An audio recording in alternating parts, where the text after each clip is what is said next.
mushy snowflakes. Now go punch some bad guys in the dick. Hello, lovelies. It's Non-Gaming Tuesday. I need a better name for that, so feel free to leave a suggestion in the comments. Today, we're going to take a look at the nomination of Robert F. Kennedy Jr. as Secretary of Health and Human Services. For a man in line to lead a $2 trillion department responsible for national health, Kennedy's long history of pseudo-science, misinformation, and outright denialism is alarming, to say the least. He's not a maverick or a disruptor in the Silicon Valley sense, or a reformer. What he is a danger to public health on a global scale, not just America. The man, literally, not metaphorically, has a worm in his brain. A brain that was apparently toxic enough to kill said worm, which raises some more questions about his alleged healthy living all on its own. RFK is a quack who has spent decades of his life promoting conspiracies and gibberish that erode public trust in science, targeting vaccines, public health measures, and even flirting with denying the germ theory of disease itself. The danger he poses isn't merely theoretical, it has real-world consequences, like epidemic outbreaks and unnecessary deaths tied to his rhetoric. In a raft of cuckoo bananas nominations, his stands out, even next to trying to make a probable sex trafficker and sex abuser Attorney General. RFK's career is defined by opportunism. Initially celebrated for his environmental advocacy, though there's issues and hypocrisies with that if you care to look into them, he gradually transitioned into a figurehead for various anti-science movements. This shift coincided with substantial funding from organisations aligned with far-right causes, and conspiracy-laden events such as the Reawaken America tour. Of course, he started on the kooky side of American liberalism, where hippy-dippy environmentalism was more aligned with vaccine pseudo-skepticism, but that polarity thoroughly shifted just before and during COVID. His pivot from environmentalism to anti-vaccine rhetoric coincided with rising, groundless public anxiety over vaccines, fueled by Facebook mums groups and Andrew Wakefield's utterly debunked study, which he capitalised on for attention and influence.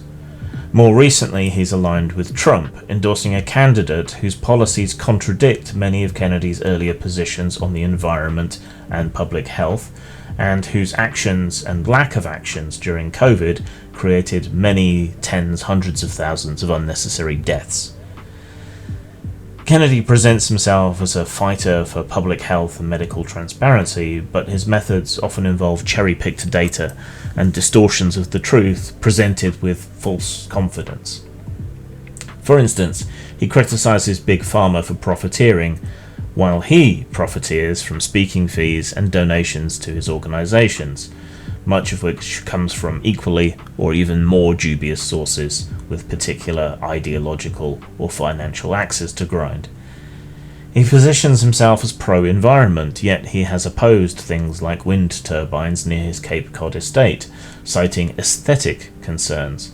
It's a world-scale form of NIMBYism. He's also campaigned for nuclear reactor shutdowns in New York, a change that led to a significant rise in carbon emissions at a time when we should all be seeking to reduce them.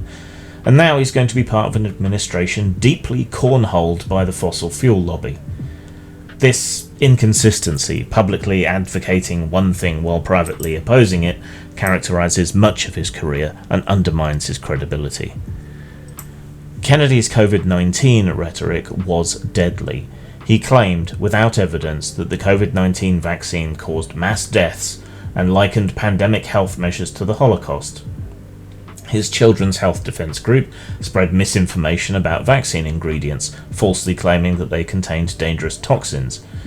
It's impossible to know exactly how many died through vaccine hesitancy, COVID denialism, and defiance of basic public health measures, but it will not be insignificant, neither within the US nor globally. the Kennedy name having aided him in spreading such deadly nonsense to an international audience.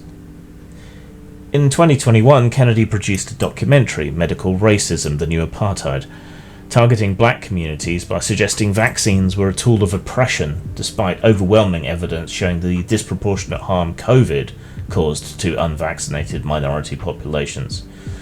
This weaponization of racial anxieties contributed to vaccine hesitancy in vulnerable groups. It contributes globally to problems with vaccination programs in Africa and India in particular, preventing us from fully eradicating certain forms of disease or helping these populations survive through terrible conditions. Kennedy's crusade against vaccines has been relentless. He falsely claims vaccines are linked to autism, again, using discredited studies like Andrew Wakefield's fraudulent research. He's published books and hosted conferences, amplifying these falsehoods, and has leveraged his position as part of the Kennedy dynasty to spread his deadly gibberish even further.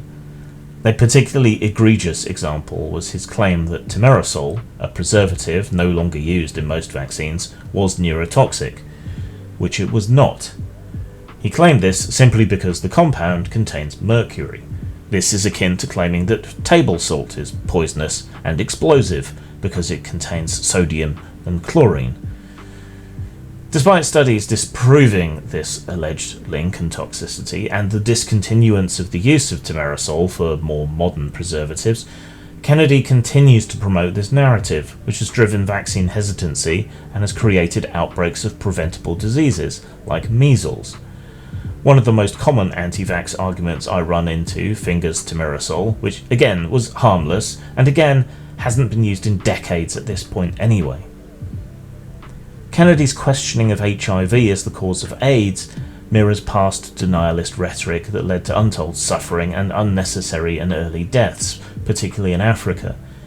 He has previously stated that AIDS could be caused by vaguely hand-waved environmental toxins, rather than the well-established link to HIV. He directly opposes decades of research and the development of treatments which have borne actual material fruit. His dabbling in germ theory skepticism is equally disturbing. By attributing illness to these woo-woo toxins over pathogens, Kennedy undermines basic public health principles and feeds the entire pseudo-health subculture. For someone tasked with managing outbreaks and pandemics, this pseudo-scientific stance is potentially catastrophic. Kennedy's influence isn't just limited to the US. In Samoa, misinformation linked to his anti-vaccine campaigns contributed to a measles outbreak in 2019 that killed 83 people, mostly children. His tactics targeted vulnerable ethnic minorities by framing vaccines as unsafe and somehow racist, exploiting existing distrust of Western medicine and feeding into existing paranoia. In Tonga, similar campaigns sowed doubts about vaccination programs, exacerbating outbreaks and slowing recovery efforts. Kennedy's rhetoric was disseminated via social media, leveraging platforms with significant reach in these communities. These demonstrate his opportunistic exploitation of vulnerable people and communities, and the harm that he directly causes. The cream on top of this, or the shit that floats, you could say, is Kennedy's advocacy for unpasteurized milk, which is another example of dangerous pseudoscience. Raw milk can carry pathogens like Campylobacter, which causes severe diarrhea, fever, and even long-term conditions like Guillain-Barré syndrome. It can also have E. coli and a whole bunch of other diseases as well, which is why we pasteurize it. Despite all these well-documented risks, Kennedy promotes raw milk as being somehow healthier, ignoring science in favour of ideology. Some of his followers say they will just boil the milk to make it safe, which begs the question, don't you know what pasteurization is, you profligate waste of carbon atoms? This advocacy aligns with his broader pattern, prioritising a pseudo-scientific, all-natural narrative over public safety, regardless of the proven consequences. Kennedy has also more recently waded into anti-trans rhetoric, suggesting that medical transitions for transgender individuals are part of a shadowy agenda by pharmaceutical companies. Nonsense claims repeated by Trump, see last Tuesday's video. These baseless claims not only stigmatise trans people, but also undermine access to necessary care and pathologise an uncommon but natural condition. His framing echoes larger anti-LGBTQ+ conspiracy theories, portraying trans healthcare as experimental and harmful, despite medical organisations like the American Medical Association affirming its efficacy and importance. And a similar or identical sentiment has been shared by medical associations and psychological associations around the world, including places and countries where private enterprise has little or no say in public health whatsoever. So Big Pharma can't be blamed. RFK represents the very antithesis of what the Secretary of Health and Human Services should be. His long history of anti-vaccine information, his COVID denialism, his pseudo-science advocacy, it's all cost lives. It has eroded public trust and sowed division. Trump stands against most of the things Kennedy has hypocritically claimed to be for in the past during his stint as an environmentalist, but there he is, sucking down Big Macs with a side order of tiny orange dick as he pallies up with Trump.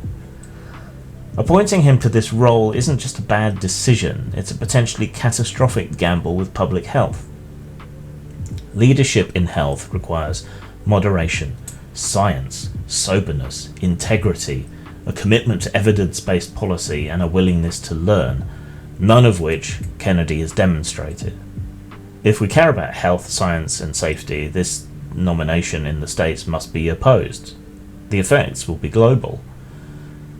We should demand leaders who value truth over ideology, and yet the American people have chosen quacks, con artists, and confidence tricksters.